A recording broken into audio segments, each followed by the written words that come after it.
When talking about public transport, why it works and why it doesn't, and why some cities can get huge numbers of people on buses and trains while others can only muster a fraction, it often feels like there's two factions. Some people talk a lot about density, housing density in particular. If only we had more of it and less suburban sprawl, transit would be better used and we could have more of it. Transit would be well used and every city could finally have the buses and trains it so desperately wants. But there is another camp, people who talk about frequent transit. Look at suburban Toronto, it manages to get people on transit. If we just run all our transit that frequently, we'll have no more transit-related problems. So what camp is right? Should we prioritize density or just make the transit we already have more frequent? Which one do we need to focus on so that every city can develop a strong public transport network? Let's talk about what's really important.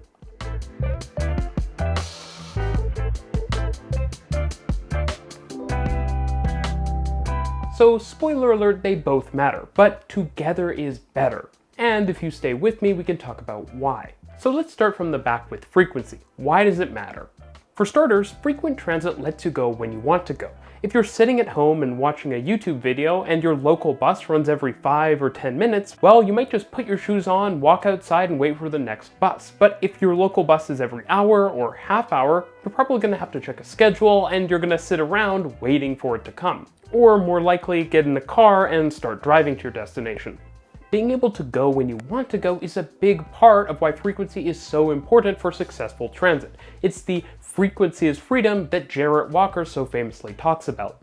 But frequency is also just fast, and as I talked about in a recent video, people want to get to their destination quickly. If I want to go somewhere that's a 30-minute bus ride away, but I have to wait for 30 minutes to get on the bus, I just cut my average speed in half. More frequent transit means less waiting, which means traveling on transit is much faster. And the psychological impacts are even bigger. People actually perceive time waiting as taking more time than time on a bus or train. Probably because nobody likes sitting at a bus stop, and when you're on the bus or train, you're pretty happy to zone out and go on your phone. Frequent transit also helps cover up for poor reliability. The New York City subway and Toronto suburban buses are both generally frequent systems, but they both often also have reliability issues. But despite these reliability issues, a ton of people still ride both systems. And that's because when your trains and buses run frequently, the reality is that while the vehicle might be late, it's probably only a couple minutes late, and you're okay waiting that time. Whereas in an infrequent system, a little late could mean an extra 10 or 15 minutes, which if you're already waiting half an hour or an hour is a very long time. By being fast, pretty dependable, and convenient, frequent transit attracts more riders than otherwise. So then how does density come in? If residents think that their city is too low density for good transit, much less planners or politicians, they might not push for more service. Suburban Toronto is famous for its good local bus service. The late Australian scholar Paul Mees wrote the well-known book Transport for Suburbia, which focuses heavily on Toronto suburban buses. And when you look in detail at the suburbs of Toronto, it's easy to see why. As an example, let's take a look at the area of Scarborough near Steeles and Kennedy. This area is overwhelmingly low-rise residential and even industrial, and Steeles Avenue is 6 or even more lanes wide. And yet, buses on Steeles operate every 7 minutes or better day in and day out. You also have the Midland bus, which operates around every 15 minutes all day, and the Kennedy bus, which operates around every 8. That's not to mention the additional express buses that you get during peak periods and other services. All of that means that the intersection of Steeles and Silver Star Boulevard, which looks like this, gets over 20 buses per hour, which is a bus every 3 minutes heading to the subway.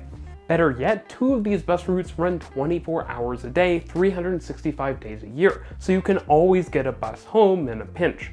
And this story repeats itself all across Scarborough, which has a density of around 3,500 people per square kilometer over roughly 200 square kilometers. Despite Scarborough being a prototypical suburb, it has many bus routes that move tens of thousands of people every single day. That makes them some of the most used in North America, and they even perform better than a lot of the urban routes in a big city like New York.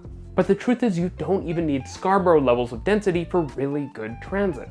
Brampton is a Toronto suburb with exploding bus ridership that is some of the fastest growing in North America. And more people use public transit every day in Brampton than in much larger cities, like Baltimore, for example. Brampton delivered this ridership via the same model of frequent service that was previously used in Toronto. But Brampton actually won up to Toronto by creating the Zoom BRT light network that provides express buses and nicer stops all across the city.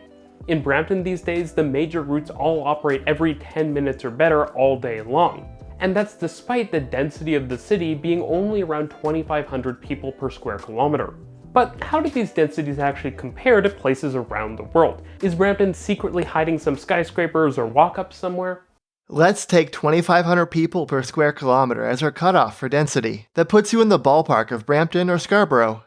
This is residential density, so it won't capture job centers or other destinations like airports, but it's a pretty interesting starting point for identifying ridership potential.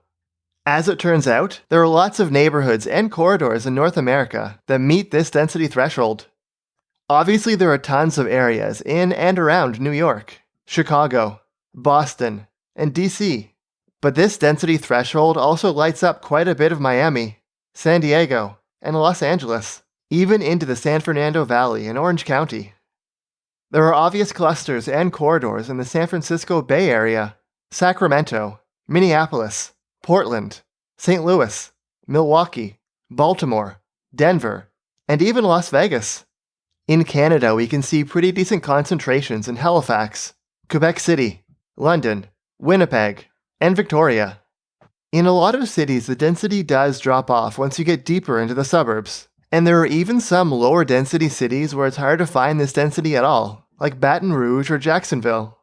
But going by density and using Brampton and Scarborough as our baseline, there could be a ton of untapped potential for frequent bus service in North America.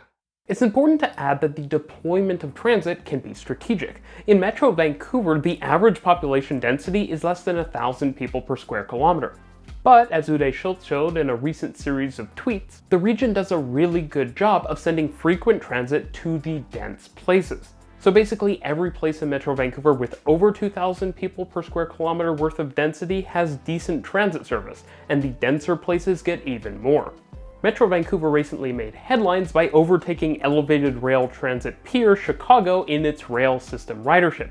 This is despite the fact that the SkyTrain has just 1/3 of the stops of the Chicago L and is located in a region with only 1/4 the population. But how this actually happened is pretty simple. These days, Chicago runs a lot of the L system like a low-grade suburban rail network, with the low frequencies that come with that, and Chicago only runs a couple of bus routes at proper high frequencies. Meanwhile, this is what a frequent bus map of Toronto looks like. Vancouver, by comparison, has been really scrappy, throwing down express bus lines wherever ridership has been high or tons of new development has gone in. So much so that Vancouver has more high-frequency bus routes than Chicago does. At the same time, the SkyTrain network has been entirely built in the last 50 years, and more than half of it was built in just the last 20. And all of that, as well as Vancouver's rapid growth, means that the SkyTrain traces the density in Metro Vancouver better than the L traces the density in Chicago. I should say that not all density is created equally. While two 30-story towers might be two 30-story towers, an office tower and a residential tower will drive very different amounts of demand. That's because while a 30-story residential condo tower might be lucky to have 1,000 residents, it wouldn't be unusual for a 30-story office tower to have several thousand employees working in it. Because of this, office density is denser than residential density and drives more ridership. Unfortunately though, the destruction of office and job density in a phenomenon known as job sprawl, where a lot of people's work has moved to suburban office parks, means that you have a lot less concentration of jobs where people actually need to travel to. A big part of the success of systems like those in Brampton and Vancouver has actually been in serving suburban jobs, often concentrated in industrial parks, for example. In Brampton, they actually run special bus services to warehouses when the shifts end so that people get a ride straight back home. So with frequency and density, let's talk about the duality. Basically, if you think of transit service like an engine, service is how fast it spins, while density is how much fuel you give it. If you don't provide the engine enough fuel, it can't spin very fast. And if the engine doesn't spin fast enough, it can't pull in very much fuel. In the same way, if you have the same transit route operating through two different neighborhoods with different densities, you're going to see more ridership in the denser neighborhood. That's because statistically speaking, some percentage of people are going to find transit to be the most compelling travel option for their job or their daily routine. And the reality is that since this is a percentage, the higher the density goes, the larger the number that constitutes that percentage will be. And the reason it's density that matters rather than raw population is that people who are going to use a transit line are usually located within walking distance of that transit line. Of course, people could travel to the transit line, but if they're doing that via transit, well then they need to get to that transit line. So the number of people that can get on a transit service is really just the number of people that live within a walkable strip on either side of that, and that is the density. So by making a place more dense, you grow the pie that is that transit service's potential riders. Now in 2022, Metro Vancouver saw around 500,000 bus riders a day, while the TTC saw around 750,000 in an area that is pretty similar population-wise. That's despite the fact that Metro Vancouver has around a quarter of the density. But as I mentioned before, it does a great job of targeting transit service to dense areas, creating a much higher effective density. That being said, Toronto just operates way more service, and that, as well as the higher density, means Toronto does get out ahead, even if not by as much as you might expect. When you compare service from place to place, it makes sense why places with more service attract more riders. Demand for transit service is not fixed. If it was, you would just run more transit service until demand was met, and then you'd stop.